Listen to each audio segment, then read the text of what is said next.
Vous allez maintenant apprendre ce que l'on appelle un prisme droit. Un prisme droit est un polyèdre dont deux faces, que l'on appelle les bases, sont des polygones parallèles et superposables, et les autres faces des rectangles. Voici un exemple de prisme droit. Nous avons ici deux bases qui sont des polygones, des pentagones, qui sont dans deux plans parallèles et qui sont superposables, et les autres faces sont des rectangles. On appelle hauteur de ce prisme droit la longueur d'un côté commun à deux de ces faces rectangulaires ici. Donc un côté en commun ici, la longueur de ce côté s'appelle la hauteur du prisme droit. Un parallélépipède rectangle est un prisme droit particulier, en effet c'est un prisme droit dont les bases sont des rectangles. Donc si on a un rectangle ici, le prisme droit devient un parallélépipède rectangle. Voici un autre exemple de prisme droit avec des bases qui sont des triangles. Donc ici un triangle et trois faces qui sont des rectangles. Dans ce prisme droit, la hauteur ne se mesure pas verticalement, mais horizontalement, c'est-à-dire que c'est la longueur d'un côté commun entre deux faces rectangulaires de ce prisme droit. Vous allez maintenant apprendre à calculer le volume d'un prisme droit.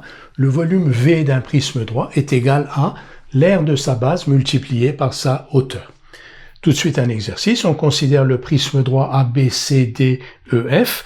Ces bases ABC et DEF sont des triangles rectangles, respectivement en A et en D. On nous donne la longueur AB, 18 cm, la longueur AC, 12 cm, et la longueur AD, 24 cm. On nous demande de déterminer le volume de ce prisme droit.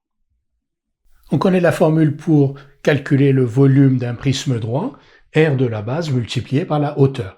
La hauteur de ce prisme droit, c'est la longueur donc AD, qui est donc la longueur d'un côté commun à deux de ces faces rectangulaires, donc AD, 24 cm. La hauteur est donc égale à 24 cm.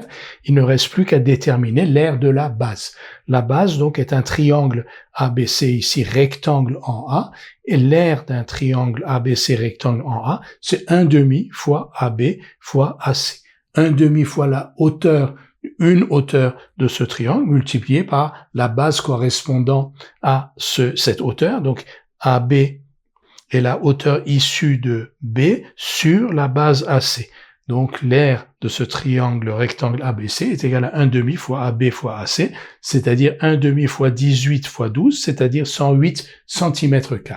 Et le volume V est donc égal à la hauteur multipliée par l'aire de la base, la hauteur 24 cm, l'aire de la base 108 cm², V égale 2592 cm3.